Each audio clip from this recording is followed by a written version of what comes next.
Welcome to the O-Call Podcast, a channel where we talk about stuff for Army officers or about to become officers. Today we're going to be talking about accessions and everything you need to know before you assess. My name is Josh. And I'm Alex. And without further ado, here we go. So Alex, I know we had some different experiences with assessing and timelines. What were some things that you wish you knew before assessing during your MS3 year? Yeah, so like I mentioned in a previous podcast, so I assessed with fiscal year 2022. This is when the talent-based branching accessions process was kind of still up and coming and new. It still is relatively new, even now in 23. So I started the process in 2021, pretty much spring semester of my MS3 year, right before advanced camp. So that's when they start sitting you down and educating you on what you can look forward to as far as the tab, the talent assessment, and the other things you have to do to put your packet together for accessions. As far as timeline goes, you start putting your packet together, like I said, the end of MS3 year, so that spring semester. And then you go to advanced camp, your CST, any kind of follow-on training. And then when you come back in the fall, you start doing your interviews and you start kind of finalizing all your choices and, you know, what you're trying to do. Yeah, so you mentioned CST. Is that really as big of a deal as everyone makes it out to be? So CST, Cadet Summer Training Advanced Camp, it is a big deal, but I personally don't think it's a huge deal. It is important, and you need to definitely prepare and get as much out of it as you can and do the best you can while you're there. However, it just depends. If you're doing well in other places with your packet, like if you're doing well with GPA, you're doing well with your PMS rating, you're doing well in other categories, you can kind of make up for any shortcomings at CST. Like I said, it is important. You should prepare. You need to do the best you can and absolutely nerd out over it. However, do not freak out about it. So really just passing CST, you know, finishing advanced camp is going to get you a good amount of points right off the bat. Like getting an E or whatever the top category, like it'll help you out, but it's not like a make or break for assessing. Yeah. So you got to think like there's so much stuff that goes into your overall rating and how you end up doing at CST, because you got to think it's not just the blue cards you get from your leadership evaluations. It's also going to be land nav and how many points you find on the land nav course, and you know all of that factors in. So where you might be strong in one area, you can use that to make up for, you know, if you don't get a stellar blue card or you just pass it.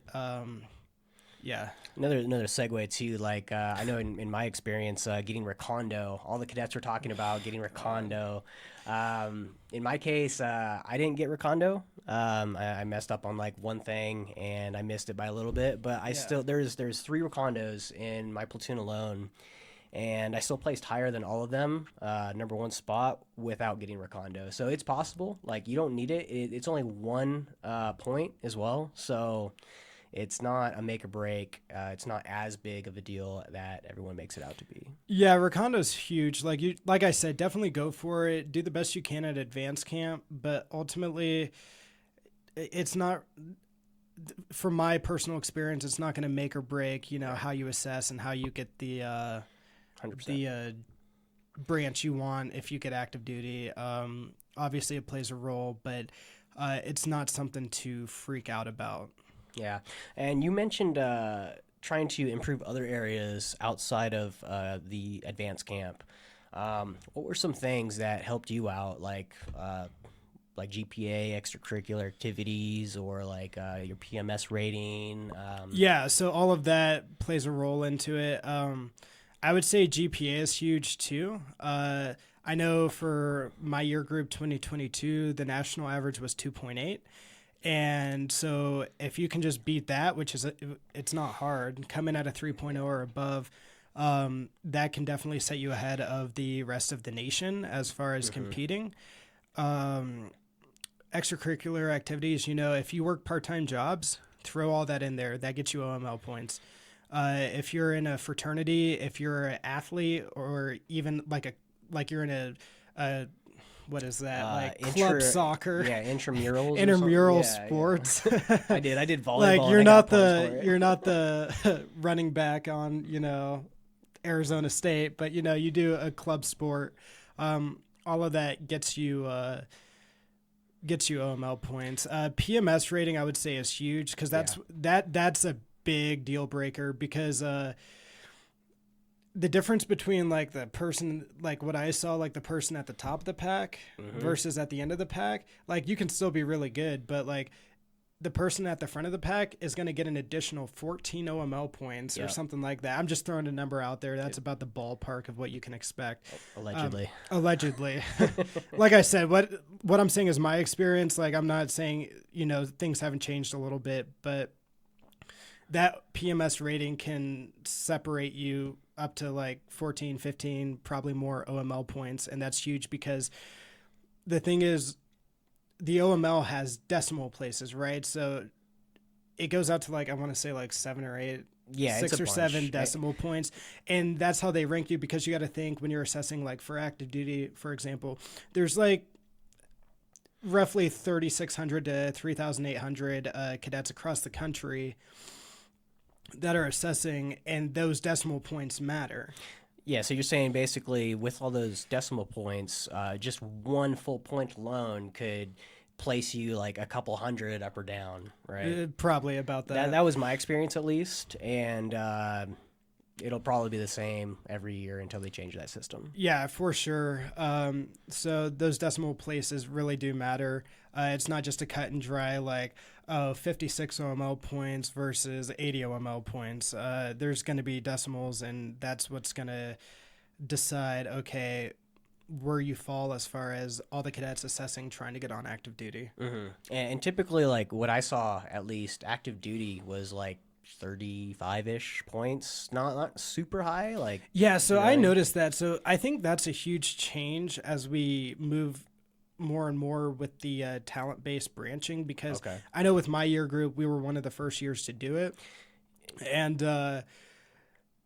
in years past, it was like, okay, you got 35 OML points, you hit that cutoff of 35, you're Gucci, like you're going to get active duty. Now it's like you need at least, I want to say for my year group, like if you didn't get at least like 50 OML points, you were you were probably not going to make that cutoff for active duty. I may be wrong, but yeah. So I know your group 2020. So back then, we were like, I think one of the last classes not to do the tab, or like it didn't mean anything when we took it. So that 35 points was what made or broke our active duty cutoff, and then those decimal points basically got us the our branch preferences.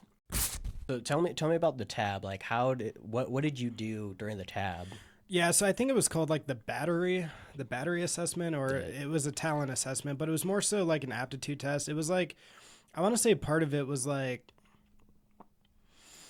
2 or 3 hours to get through. Like 200 psychology questions about your personality. Well, not just that, like weird math questions, like just off the wall questions. And basically all of that stuff comes out, and like it basically shows, they calculate like what they feel are your strongest traits. So like when you look at certain branch choices, like for certain jobs, they're looking for certain characteristics. So they'll go through that aptitude test or assessment, whatever, and they'll be like, all right, this person is, based off the results, analytical. This person is innovative. This person is X, Y, and Z. Now, did you get to like self-profess your skills, or like did you get to say like, hey, I'm analytical, or was it just that test that told the Army if you were analytical? So that test does tell.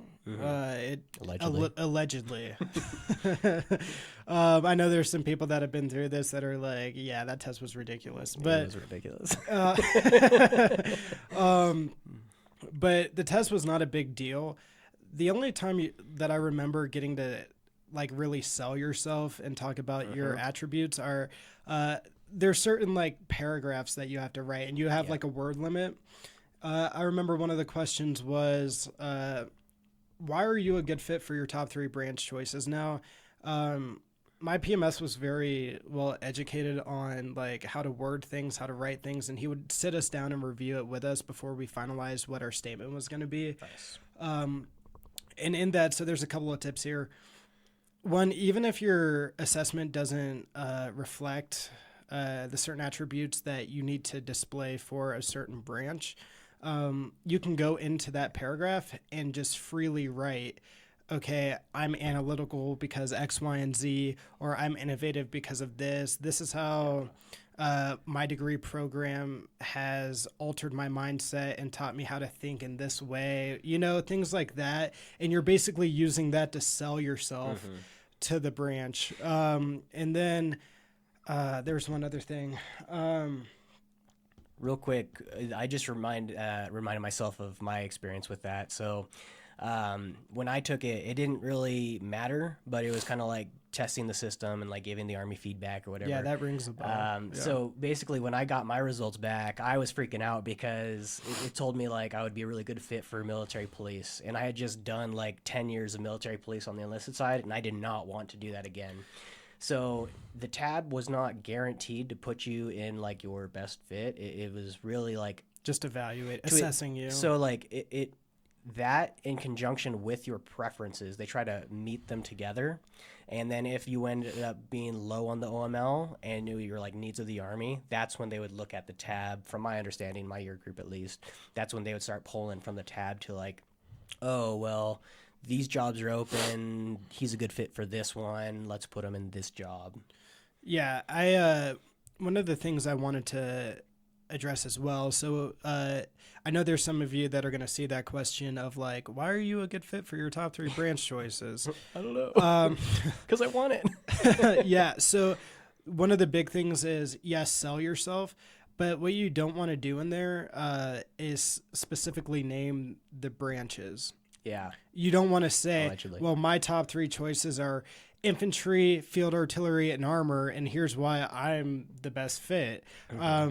You want to talk to those branches without clearly saying that's what I want, because you got to think, just because those are your top 3, chances are, and we'll get into this, the higher view interviews.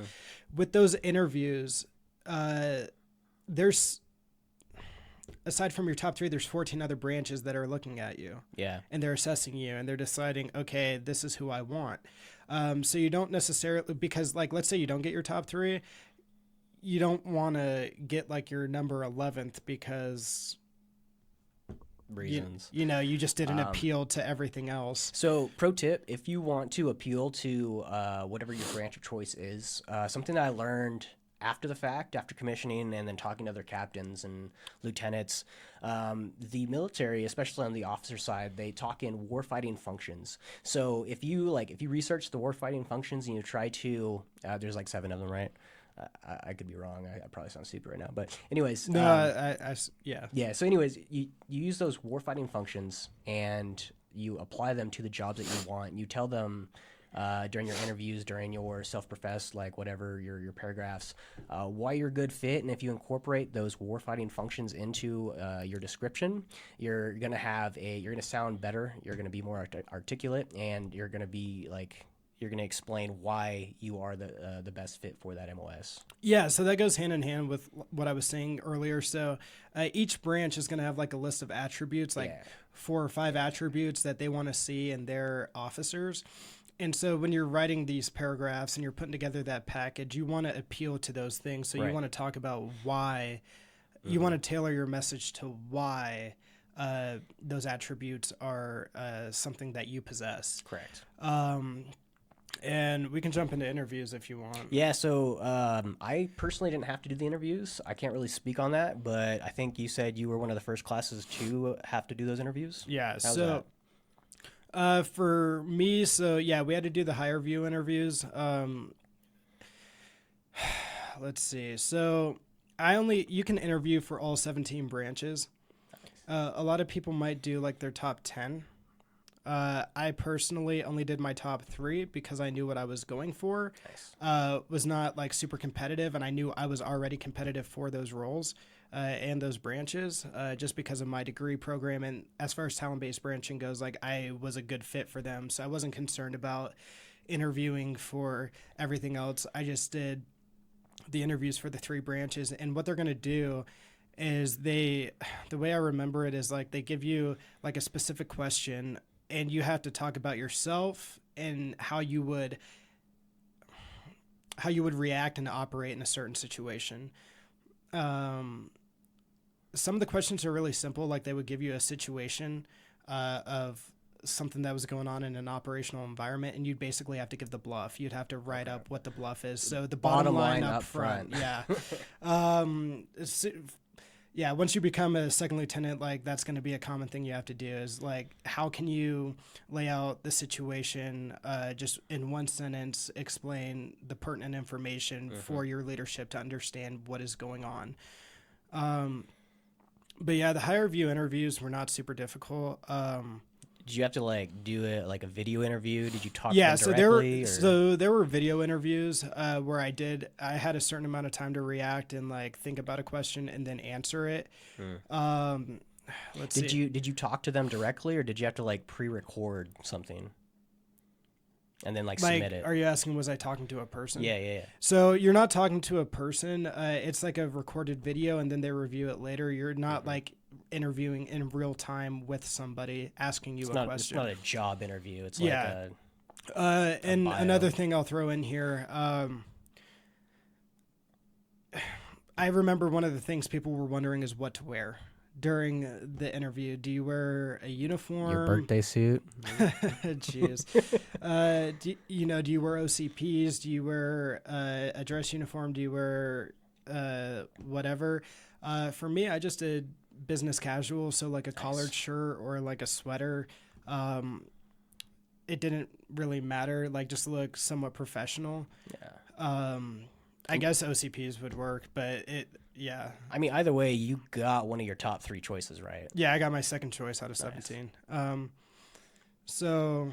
And what was that? What'd you get? I got ordnance. So, yeah, I had listed like transportation, ordnance, and engineers as my top 3. Nice. I don't know why the heck I put engineers. I don't know. But yeah, I was like transportation, ordnance, engineers, interviewed for those 3 branches, and ended up getting my second choice. Nice. So after you did all that, you got your stuff. So I guess what I'm trying to get into next is your timeline. After the tab, how does that timeline play into sessions? Yeah, so I'll go back to kind of the beginning. So like I said, the spring semester of your MS3 year before you go to camp is when you're starting to put your packet together. So you're putting in the that battery website or whatever, like here's all my extracurricular activities, here's my PT score. I did like if you did Ranger Challenge team, you're putting all that stuff, your fraternity, sororities, anything that you did, part-time jobs.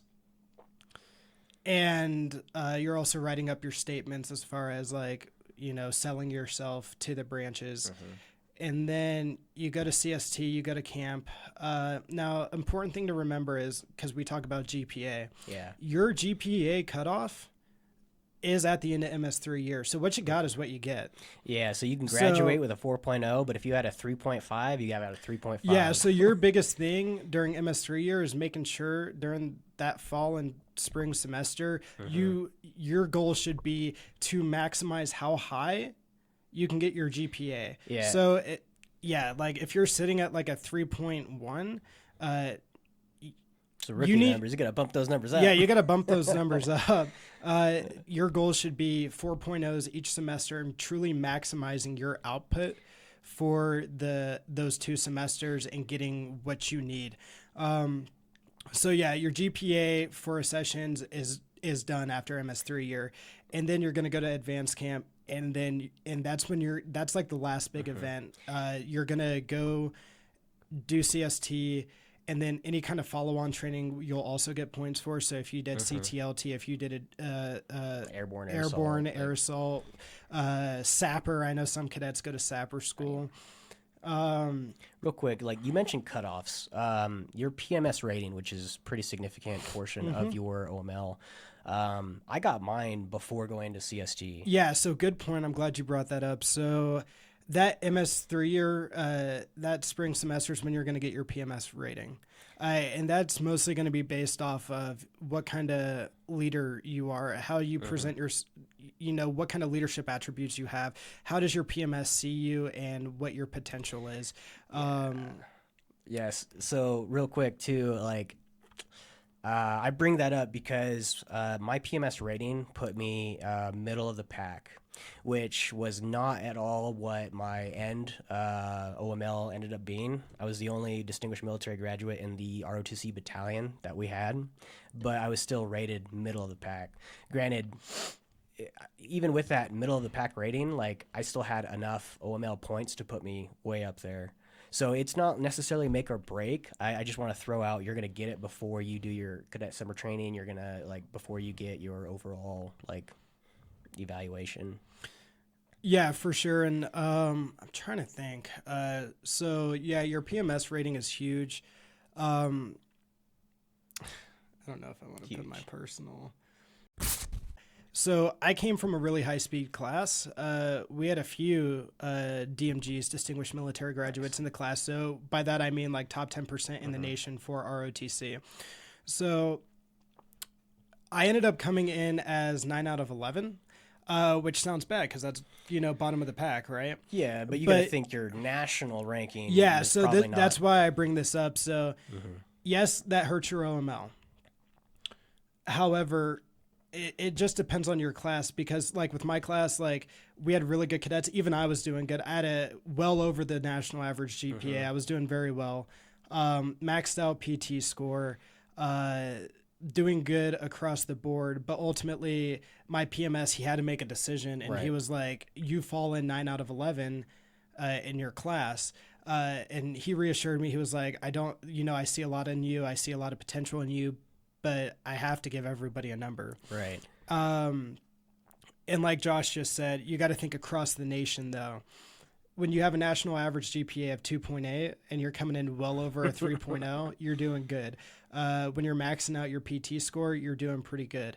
Go to CST, do decent there. That's another way to compensate. And then any of those extracurriculars or extracurriculars, whatever. like I said, everything else that you add to your packet. So, yes, the PMS ranking is big, but it won't necessarily break you if you end up at the bottom of the pack. Now, one of the stereotypes is, and it is true because I've seen it, sometimes the people at the bottom of the pack, they don't get active duty, and that's because they also had a bad GPA. There were other things that reflected that contributed to why the PMS put them at the bottom of the pack. For me, like, I know if I had assessed in the year group prior at my school, I would have came in top of the class because compared to that group of people, that pool of people, I was stellar.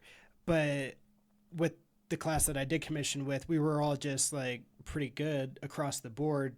And like I said, they just had to give a number. And unfortunately, that's where I fell. But I still ended up getting the active component, which I wanted. I was well within the margin as far as the cutoff point. I was perfectly okay. Nice. I got one of my top branch choices, my second out of 17, and I got my number 1 duty station. So, yeah. Nice. So timeline wise, when did you find out if you got active duty, if you had to go to the Guard Reserve? So yeah, after CST, you come back, you start MS 4-year, and we found out our components, so guard reserve or active duty. We found that out, and I want to say like mid to late September time frame. So, probably about a month into your fall semester of MS 4-year, and then I want to say, so during that fall semester, you're going to get results. based off your current package. The branches are going to review all of your interviews, your package, all that stuff, and they're going to prioritize you. They're going to tell you if you were like most qualified, least qualified. Yeah. There's or least preferred, most preferred, least preferred, preferred. That's in that comes out of the tab, right? Yeah, that and like all the other stuff you put together for Accessions. And then from there, like if you see, okay, my top branch choices are definitely not going to happen, then you can adjust and put like, you can make the best out of a bad situation. So if your top 3 or 3 to 5 were not good results, you can go ahead and rank them lower, and then take what you most prefer out of the middle, right? Your middle or your least preferred, and then rack and stack those. Yeah, if that makes sense. That's good, because like I didn't have to do that in my year, so it's an interesting addition to the, so for me, I didn't have to, because I got most preferred for my top 3 choices, so nice. I was not concerned about readjusting my priorities. Now, don't confuse that with gaming the system. Do not try to game the system and put, I'm going to put my number 1 as number 5 because statistically I'm going to get science. Yeah, I'm going to try to science this. No, don't do that. If you see negative results initially with your top branch choices, and you kind of know you're not going to get them, like I said, look at your middle choices and see what you got the highest ranking in, and like kind of pick like, okay, out of these, like this is kind of what I would want. Yeah. So yeah, do not try to game the system. And then, so yeah, back to timeline. So I want to say we had to finalize those branch choices after we found out our component. Yes. Yeah. So I remember that. We got our components. I got the active component. I was well within the margin. And then in December, early December of the fall semester of MS4 year, you will get your branch choice. I want to say I got mine on like December 6th. Yeah.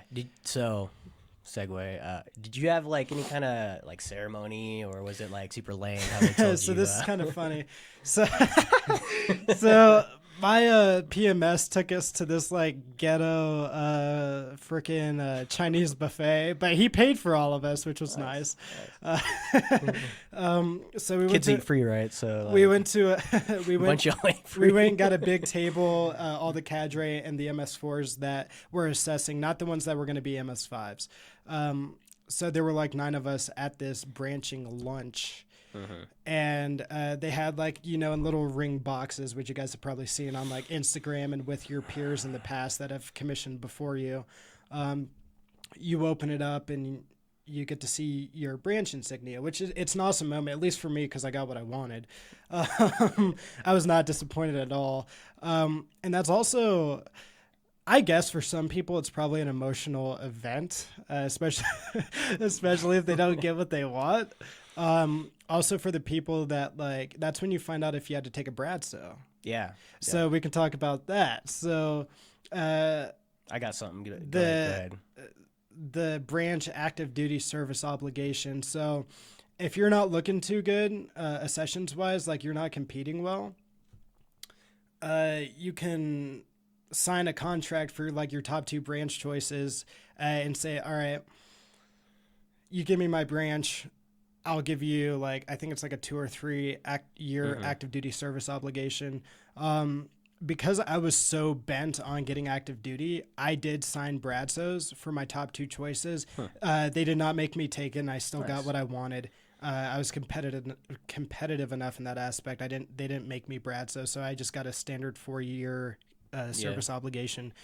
But yeah, we had one cadet. He got what he wanted, but he owes like 6 years now? Yeah, like 6 or 7 years he had to do the active duty service obligation. And there were some people, like, I want to say they had their first choice, but then their second choice was like a branch detail. So they branched MI, but they had to do armor.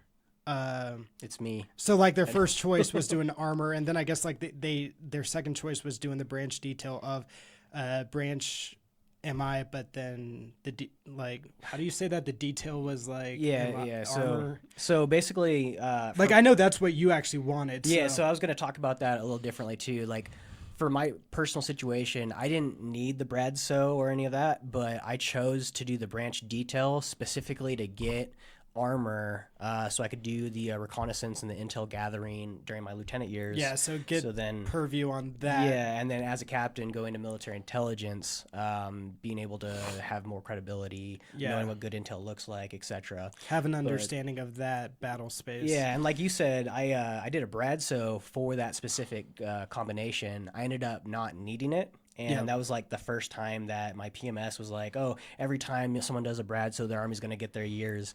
I ended up not getting it. And he was like, well, I stand corrected.